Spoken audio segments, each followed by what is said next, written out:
You've probably heard about the debt crisis in Greece. You've probably heard about the referendum and how the Greek people voted to reject the terms being pushed onto them by the Eurogroup. You've probably heard people speculating as to whether Greece will be forced out of the Eurozone. However, there are several important variables in this crisis that most people aren't talking about. 1. The debt in question is illegitimate. Approximately 90% of the money from these loans issued by the IMF and the ECB was used to bail out private banks. This shifted the consequences of their bad investments to the public sector and to the taxpayers. If the loans weren't used to help the Greek people, then why should they have their pensions looted and their taxes raised to pay it off? This is predatory lending. That's what the IMF does. 2. The Greek debt is not sustainable. It never was. The IMF has itself acknowledged this in internal reports. However, both the IMF and the ECB have refused to consider writing off any of the debt in their negotiations with the Greek government. If creditors refuse to accept, any bailouts would just push Greece deeper into debt, essentially kicking the can down the road. The IMF and ECB know this, but they don't care. 3.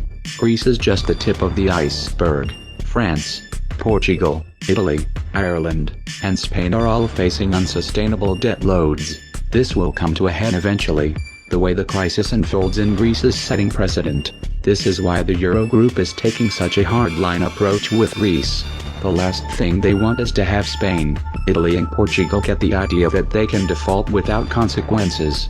The Greek debt in question is only worth about 300 billion.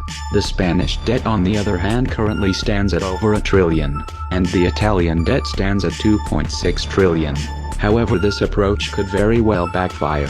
Anti-Euro parties from both the left and the right have been gaining traction throughout the Eurozone in recent years.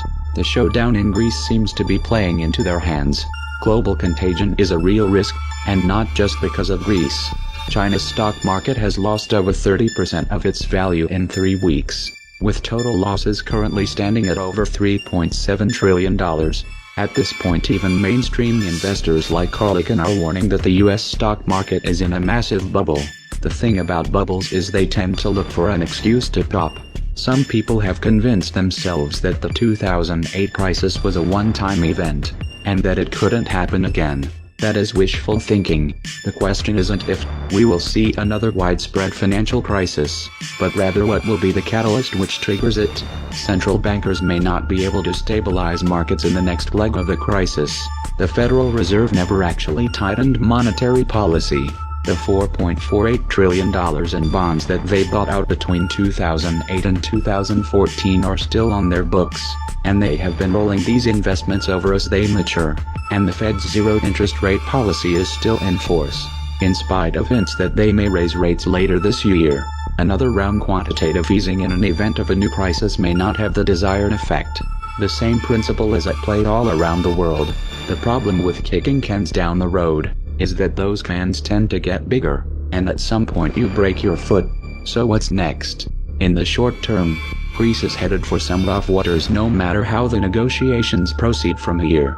The Greek banking system will not be able to function without outside help, and outside help hinges upon an agreement with creditors, who don't seem very eager to compromise at this point. The banking situation is already interfering with imports and exports. This in itself will have consequences if a deal is not reached quickly.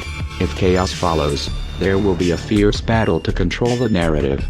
The rhetoric from the Eurogroup is predictable. At each phase of the crisis they have insisted that the solution to the problems created by the EU is to move towards full political and financial integration. In other words, they screwed up because you didn't give them enough power. Where have we heard that before?